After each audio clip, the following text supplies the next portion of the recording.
This is the On All Cylinders podcast, presented by Summit Racing.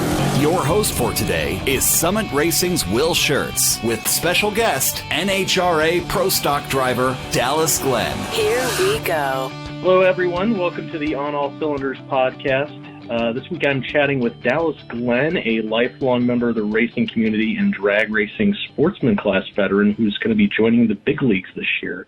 Dallas will be making his NHRA Pro Stock debut at the 52nd Annual Amelie Motor Oil NHRA Gator Nationals in Gainesville Raceway next month. So, Dallas, I think it might be a tiny bit of an understatement to say this is a pretty big deal for you. It's a very big deal for me. I've been dreaming of racing Pro Stock since I was a little kid. I told everybody that I was going to be on a Pro Stock team and race Pro Stock one day, and everybody just kind of looked and be like, okay, so what are you really going to do? I guess it's kind of it also, it's good, I can prove them wrong and prove that if you put your head down and stay focused for long enough that you can always make your dreams come true. So when you found out that this was going to happen, who was the first person that you had to call and tell? I would say, other than, the sponsors telling me that they want to continue. First, it was my wife, obviously, because I like to live. and then the next was to Jason Line and Rob Downing, the crew chief. Oh, nice. Speaking of which, you've been a member of the KB racing team for several years now, and until recently you were working as part of Jason Line's pit crew, I believe, but then he retired this past year. Could you kind of talk a bit about how his decision sort of paved the way for your opportunity to drive in Pro Stock? Yeah, and him getting out of the car as well as Bo Butner in the same year kind of just made it so that there was extra available vehicles. And when there's cars available and, they're always looking to rent them out, it just it opened up the opportunity to really give that push to sponsorship, saying, hey, we have very good cars ready to go. They're championship potential cars, and it just kind of gives them that little extra push to say, hey, let's do it. Gotcha. That makes sense. So is this basically the same Camaro then that Jason would have been driving if he hadn't retired? No, this is actually, I will be in the same car that Kyle Koretsky was driving last year. Happens to be also, it's the same car that Jason did win the championship in, but I think it was 2 years ago Jason got a brand new car, and that's what he was racing his last 2 years, but Kyle's going to get into that one since he's racing full-time, and right now I'm only on a part-time schedule. Is this intimidating in any way to you? Both taking on this car that's been in these big races, and then the idea of carrying on the footsteps of a guy like Jason or a guy like Bo. No, not too much. As far as the driving, I know that there's probably going to be a learning curve that I'm going to have to get used to certain things, but I've driven enough different vehicles already that hopping in a new vehicle is, I guess I won't say it's not new to me. So. As far as I'm just more excited than anything to just kind of see, because I've always, I've seen Jason and, but I've never actually experienced all the other stuff that everybody doesn't see, like all the, the media days and autograph signings and stuff like that. So that'll be a whole new experience for me. Yeah. You haven't done anything like that before at all? No, not really anything like that as far as media goes. The small article here and there for winning a bracket race or something like that, but nothing at this level, especially, not really anything with a whole lot of TV. So who was it who came to you and told you that they wanted you to drive? How did that happen? A good friend of mine, Shane Thompson, who is actually is co-owner of the Silver State Refrigeration. We have always talked back and forth, and I've driven a lot of his cars over the years and been friends with him for a long time. I first was talking to him at Vegas last year, and I was just kind of, making conversation with him. You know how much it takes to sponsor one of these, and he threw it out there like, well, if you're driving, I'd throw some money out there. Well, okay, and then I started pushing real hard for other sponsors, and I got in touch with Dan Provost, owner of Rad Torque Systems. And he was all on board right from the start, and especially without those two guys, I wouldn't be able to do this. That's awesome that it came together for you like that. So, when this all kind of came together and you were able to get it set up, did you have any kind of freak out moment, like, oh my gosh, this is really happening? No, I haven't had that yet. I'm sure it's probably coming, but I don't think it'll probably happen until I'm about to put on my jacket and climb in to get licensed, and that's probably when it'll be like, this is really happening. So I kind of wanted to transition in a more, general sense. How do you feel about the future of Pro Stock? Because we're kind of in a little bit of a transition stage, guys like Jason and Bo stepping away. There's this new kind of crop of younger guys like you and Kyle Koretsky. Do you feel like you guys are kind of ready to grab the reins? Yeah, I mean, there's still a lot of good competition still in Pro Stock. I mean, especially with Erica and Kramer and Hartford and all the other, I know Troy Coughlin's a good driver with Laughlin. Pretty much everybody in Pro Stock. Like, I feel like Pro Stock right now is as tough as it's ever been. Pretty much anybody in the top 15, 16, actually pretty much anybody in the field right now has the potential easily and the car to go out and win at any given day. Just with a little bit of luck and hitting all the points at the right time, anybody could win right now. Yeah. I feel like in past years there's usually a couple cars that are somewhat running away with it. I know we've done it in the past and the Elite's done it in the past, but right now I feel like everybody is pretty much on the exact same playing level field. I'm excited because I feel like I'm hungry to get out there and really throw everything I have at it, and we'll see where it gets me. Awesome. I mean, I know I looked into kind of your racing experience a bit. So it sounds like you grew up a racing fan, in a family of racing fans over in the Pacific Northwest, got into quarter midgets at a young age, pretty much started drag racing as soon as you could get your license, and kind of made a real name for yourself at the sportsman level. What are some of your biggest achievements on this trip to date? Yeah, I mean, one of the biggest achievements I feel like I've had is I won the national event in Las Vegas. I believe it was 2011 in Super Gas.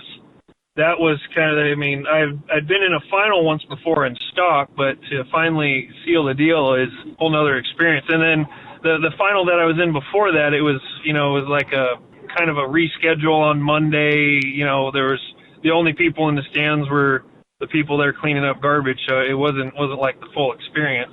Whereas in Vegas, you're right before Top Fuel and all the pros, and the stands are packed, and it kind of it's a whole new thing. And then aside from that, I finished 9th in the world points in stock eliminator, I believe the year before that. But it's after that, I've just kind of, you get a couple of bracket wins here and there. Last year, I doubled up at the Summit Sportsman Nationals, and I think it's the Sportsman Spectacular. That was the first and second Ironman I'd ever won, so that was kind of, I have Wally's and Ironman, and that was a whole new big thing for me. And then plus, I hadn't really won any big races out east here.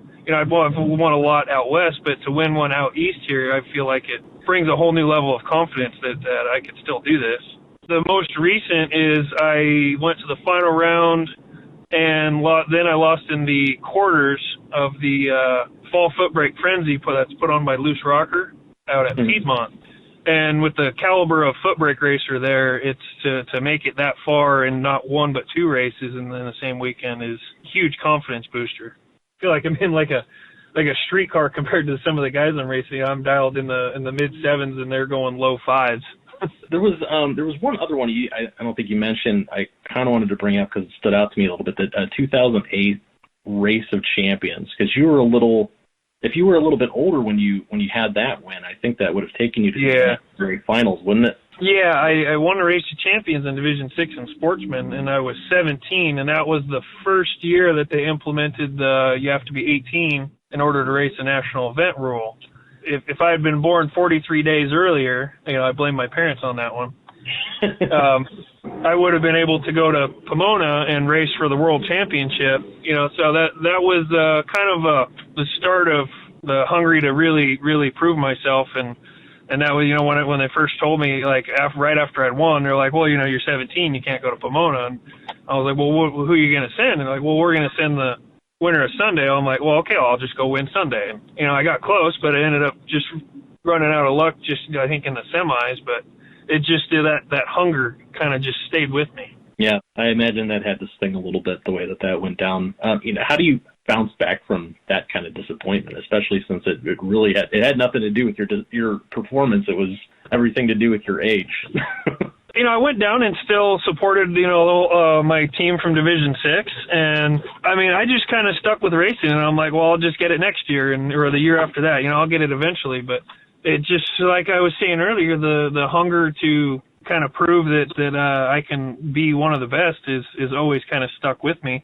I think we left that race, the Race to Champions, and stopped at a bracket race in Yakima on the way home. And I ended up winning that one, too. So I guess when the luck is there, you just keep on rolling. You said you actually went to another bracket race on the way home from that race? Yeah, we went to a big money race in Yakima that ended up winning, which it was a funny story there is we went to that one, and that's where I first met Shane Thompson to come in and race in one of his cars. So I think I beat him in one of the rounds there, and he's like, well, why don't you come down and race one of my cars in Top Sportsman in February down in Vegas? And so that's how that whole started. So everything kind of flows together, I guess. Yeah, no, that makes sense. That's interesting, though. The way the people that you meet. That's one of the things that I love the most about drag racing. It's the competitiveness and pretty much your destiny is pretty much in your control. When you shut the door, it's just you. What I love about it is just the camaraderie and all the people that you meet. It's everybody's friends out here. Even though we're fierce competitors when we're on the track against each other, everybody's just good friends, and it's a good time. And especially on the NHRA circuit, it really is like a traveling circus, really. Everybody's just friends. You see each other every week. Who are like some of the most interesting personalities that you've met in the racing community? Well, obviously Jason Lyon being right near the top, especially if you ever get a chance to hang out with him for an extended period of time. He's got some one-liners that are just completely out there, and you never know what he's going to say. And he's got a really good personality. And going on the other side of that with Greg, a lot of people, I guess, misunderstand Greg. He's incredibly funny and a great guy to be around, super nice guy. But the thing is you will never find anybody that works harder than Greg Anderson. He's in the shop 7 days a week, 360 days a year when he's not at the track. The guy works on everything at the shop. He's just going from one place to another working on stuff. And if he could be testing right now, he'd be out just making laps right now. He loves to drive. Do you on your end? Do you have a preference for working on the car versus driving the car? What's your favorite area? Well, obviously driving has its appeals, and the adrenaline and the not really the glory as much, but just the driving and trying to do the best you can. I'm always going to love that. But working on a car is great too. Especially with what you can learn and the skills that you get. But you look at like a normal job that people have, and I don't even know if I could do that anymore. I guess this job's kind of ruined me for that. It's like I get to get up in the morning and work on race cars all day. Well, even now that I'm driving my own car, I'm still going to be working on it too. So it's like I don't think I could ever get away from it. Kind of wanted to move on to something else real quick. Correct me if I'm wrong. I think most of your drag racing experience to date has been on the bracket racing side, whereas Pro Stock is a heads-up event. So from your perspective, what do you have to do differently to prepare for something like this, as opposed to the type of racing that you're used to? I still feel like I can take pretty much all my bracket racing experience and still apply it to the heads-up racing. The only difference being is I don't really need to pay attention to the other guy after we leave the starting line. I still have to try to do the best I can to cut the best light I can, and I still need to make sure I keep it in the groove and hit my shifts exactly the same. And one thing that bracket racing taught me is consistency. If you do everything exactly the same, then you can throw out variables that could affect everything that is happening during the race. And so I think that is something that I'll hopefully be able to apply is for, with hitting the shifts and the staging exactly the same. And not only the experience of all those runs of bracket racing, with anything that can happen, that might throw a wrench into your normal routine, I can recover from that with all the experience of bracket racing I have. So, if I go up there and the car dies right before I pre-stage or something, I feel like I'll be able to apply the experience and not panic or get flustered, and I can just work the problem and go right back into it. Do you feel like, your time spent working with KB Racing on the back end too has kind of helped you prepare as well? Oh yeah, absolutely. Not only have I've been driving the burnout car for the last few years, which just has a simple like 700 horse motor in it, but it's still got the Liberty and everything, which that's direct driving experience there because it still has the Liberty in it. Just working on the car and gaining knowledge about how all the different systems on the car work and everything is just invaluable knowledge when you're driving it. If you hear something like that and you know exactly, I might have, maybe a weight fell off a wheel. I know exactly what that sound was or what this feels like, or, it's just knowing how each thing works on the car just gives you that better understanding of the car when you're driving it and how it feels. Yeah, and actually your response to that kind of reminded me, I wanted to ask you about the specs of the vehicle that you're going to be driving. What do you know about the performance characteristics of it? Yeah, I mean, General Pro Stock, our minimum weight's 2,350 pounds, including driver. So, I mean, the cars weigh a lot less, and we have lead weights that we move around to affect the balance of the car. They have 500-inch engines that are GM cast blocks and GM cast heads that we obviously do heavy modifications to. They're naturally aspirated. It has a single throttle body on the front. I'm not exactly sure of the airflow dimensions or dimensions of it. It's pretty big, though. The Pro Stock engine makes around 1,400 horse. I believe that they still made a little bit more back in the carbureted days just because of the way that the manifolds work and everything with two carburetors on top versus a single throttle body on the front. Now, the body lines on the car are all based off of the Chevy Camaro or, you got the Ford Mustang or the Dodge Dart.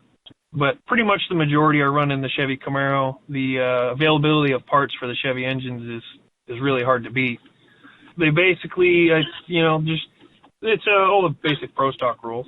But, heading into this first event, what's your goal? Like, obviously, you'd probably like to win it, but do you have kind of a personal baseline for what you'd consider a successful Pro Stock debut?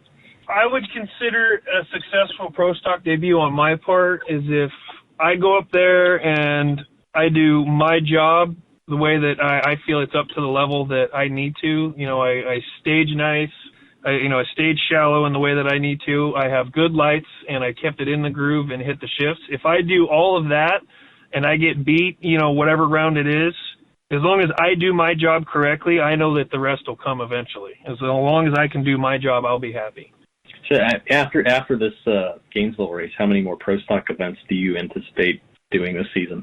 I'm planning on doing 4 at the moment, but obviously, if a sponsor steps up with more money with the intent to run more races, I am all ready to go for a full season if they even want if they wanted to. But I've capped it at 4 for the moment, just because I know that at the 5th race for NHRA is when you're eligible for Rookie of the Year. So I kind of just want, as my wife has said, just kind of dip a toe in and see how it feels until you're ready to fully jump in. So, do you know which one specifically you're doing? Have you mapped that out yet? Well, with COVID going on, it makes it a little more difficult because races have been rescheduled and canceled, and there's certain uncertainty in the schedule. Since I'm going to be getting licensed in Orlando, that's going to be kind of a warm up before my official debut in Gainesville. So I'm going to run that one, and then as far as right now, I have Vegas on the schedule for the 4 wide in April. And I'm also wanting to do Indy as well. And then as far as the rest goes, it's kind of, we'll see how the schedule goes as far as, with the COVID and everything. Gotcha. Definitely it's a weird year to get started in this for sure. What's your plan for the events when you're not driving? Are you still going to be, working on the back end with KB Racing? Yeah, I will probably be on the back end of Kyle Koretsky's car. Take over kind of the car chief duties and making sure that the car's 100% ready to go and chilled when we go up to the lanes. Now, you mentioned, you said driving in Pro Stock, it was kind of a lifelong dream of yours. So, now that you're here, what's your next goal? Have you thought about that? I guess my obvious next goal would be to win a Pro Stock race, and then from moving forward after that would be to win a championship as far as Pro Stock goes. As far as a personal goal after that, I guess I really haven't thought about it a whole lot, to be honest with you. How old are you now? Just turned 30. Okay, all right. So, like, theoretically, though, you could keep doing this for a while. Do you kind of foresee yourself continuing to compete at the pro level for a long time? Is that your hope? Yeah, that's a solid goal. You know, obviously, there's always uncertainty with sponsorship and money. That's always going to be a constant battle. I mean, I know it is for every team.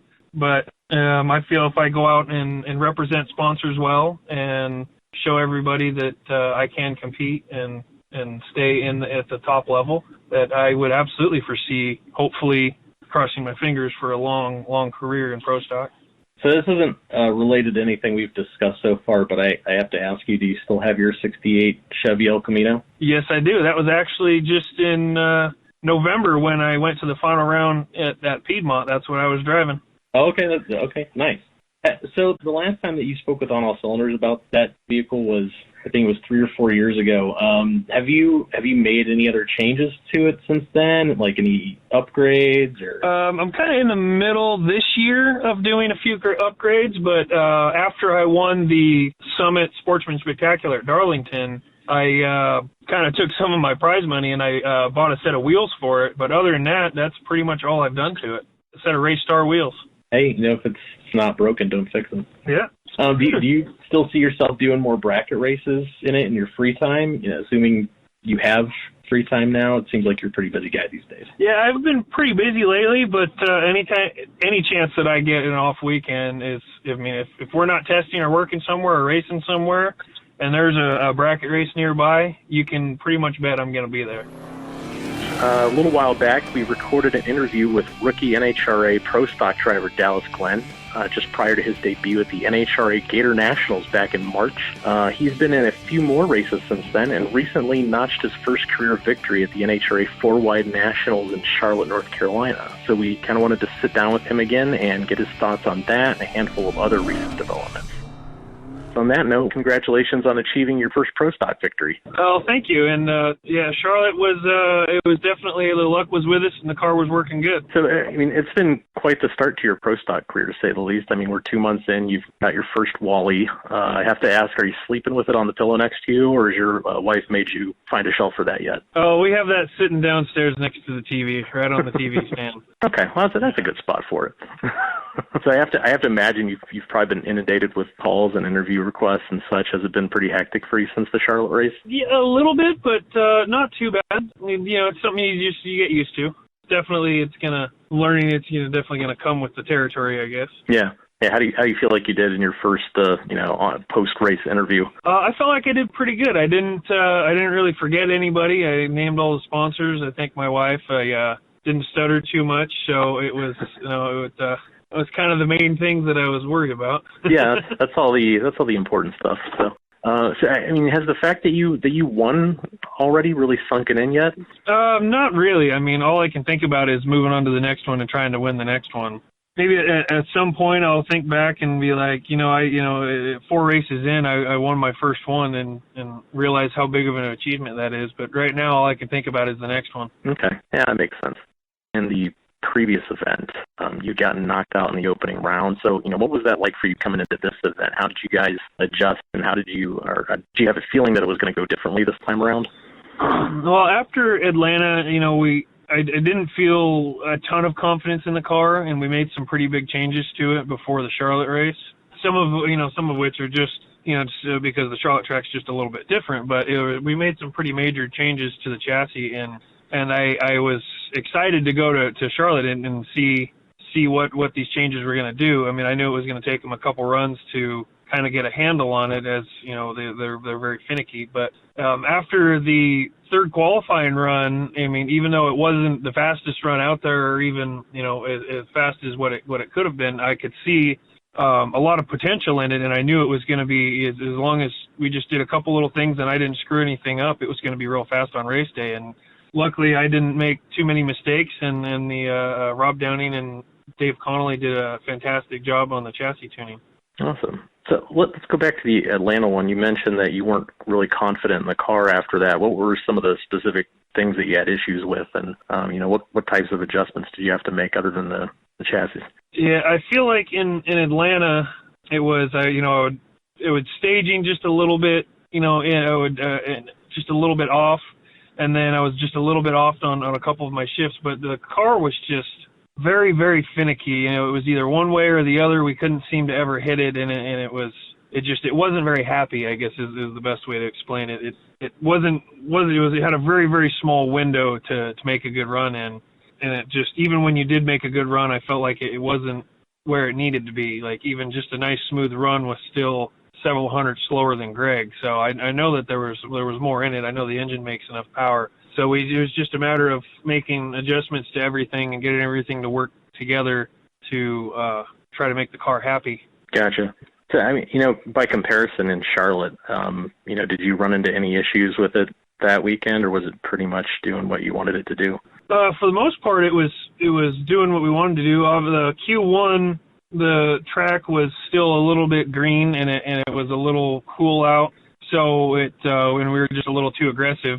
But it wasn't a terrible run. It went right on me pretty hard, and it kind of made me screw up my shifting a little bit. But Q2, we actually had an issue. When I came out of the burnout, for some reason it just died on me, and when it did fire, when I did get it to fire back up, it didn't sound like it was running right. So I just shut it off and backed up from that run, and we didn't make Q2. So it kind of got me a little bit nervous. We went into Q3, and that's when I saw how much potential it had after Q3, especially because it would have been good to get Q2. Then we could have maybe thrown a real nice run down Q3, but it kind of put us a little bit behind the 8-ball. But I guess that just kind of, we ended up with a good ladder, and I guess we kind of took them by surprise on Sunday for how good it ran. I think, heading into that final round, were you pretty confident? How'd you feel going into that? I felt really confident. I mean, I knew that I had pretty much, other than Greg, the fastest car out there all day. I had been the fastest in each quad, and I've gotten there first in each quad, and I had number one pick after first round. So. And I felt like even pretty much every lane there was decent, but I felt like I was hitting the tree decent. I felt real good about some of the adjustments I made to it going into the final, and I felt like it was definitely, the ball was in my hand. It wasn't up to somebody to screw up. Did you know that you won when you crossed the finish line there? No, they had a little timing system glitch with the red light in lane 4 for Fernando Quadra. So when he got there first, even though he went red, it still thought he got there first, but it didn't turn his light on, so it gave me a solid light because it thought I got there second. So it was, when I go through we don't have radios in my car, so I went through the finish line, and I thought I came in second, which was, at initially I was a little disappointed because obviously you want to win. But, I guess, after when I'm starting to make the turn, it turns into a little bit of just kind of like a relax, because, it's a pretty stressful day and short turnarounds. And, I'm like, well, at least I got second. Second it's better than finishing third or fourth for the semi. Even getting into that quad is great. So it was a little bit of joy. And then, I get out of the car, just kind of taking my time, just catching my breath. And then that's when everything kind of started happening all at once. That's crazy. So, what did your teammates and fellow racers say to you after you won? They were all telling me, they knew it was a matter of time. I've been driving pretty good, and it was just a matter of getting the car there and qualifying good enough to get a good spot on the ladder. These races are tough because you got to be good in qualifying to get a good spot, but, and you got to be good on race day. It's, definitely kind of a little bit of who you come up against, and everybody was just super, super excited, super supportive, and it was a really, really fun time. So what about your family? How'd they react? Oh, well, my dad is working on the back half of my car. So, he was speechless, and to say he's speechless is a big statement. He was very, very emotional. My mom was, super excited. She called me right away, and, my phone was, practically smoking. I had to turn it on silent so I could focus on getting all the media stuff done afterwards. But, no, it was everybody's just been super, super excited, and I guess it's a feeling that I'm craving to get again. I think it made your pretty happy also. Oh yeah, she gets a lot more stressed than I do on stuff like that. I just kind of focus on what I have to do, and she kind of takes on all the stress for both of us, and to win, it basically, it's just like a huge anxiety relief for her. So, I mean, like initially when you and I talked, you were looking to run 4 events this year.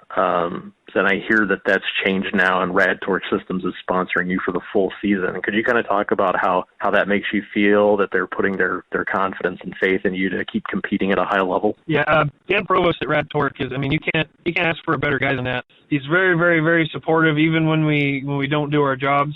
And, when we struggle, he's still super supportive, and he's, keep your head up, keep trying. I know you guys got it in you. And when we were leaving Atlanta, he was kind of hinting to the fact that he wants to keep going. He doesn't want that to be the end. And especially after the Charlotte win, he's like, you just keep racing and we'll figure it out. He goes, you just keep racing. And he goes, I've never halfway done anything, and I'm not going to start now. So to have a sponsor like that is just, it's incredible to be surrounded by people that support me this much. Plus you get to race the whole season now, so that's cool. Yeah, and I'm going to give the Rookie of the Year a serious effort. So, I mean, the other side of this, too, is now your teammate's going to need to find another pit crew guy to cover those races you were not going to be driving in before. Yeah, I mean, we already had a pit guy he was coming. He was with us all last year when I was doing the clutch on Kyle's car. So he's been with us for the 4 races that I've done already. So we just tell him that we're going to keep bringing him in for every race. So that isn't too big of an issue. Okay. Well, so wanted to talk about something else. I saw you also achieved your first #1 qualifier recently. Could you kind of give our listeners the details on that one? Yeah, that one was. I'm going to say that one was a little more unexpected than the win was. Like I knew I was driving good and I had the ability on race day, cut good lights and hit my shift points. But Greg's car is just so fast, and it's not only Greg's car, but Kyle's car and Erica's car and our teammates, Kramer and Hartford. Every one of these cars has the potential to go #1, and Greg's is definitely the hot one right now. But I felt like I could be close with them, but to beat all of them and the elite cars in several qualifying runs to be the fastest car, I didn't quite expect that one. I thought I could be easily top 3, but top 1 is definitely, it's extremely difficult. And it's even, Matt Hartford won on Sunday in Houston, and he told me, he came up afterwards after I congratulated him. He goes, it's one thing I've never done in my entire career is I've never qualified #1, and that kind of just let me know of how difficult it is to qualify #1.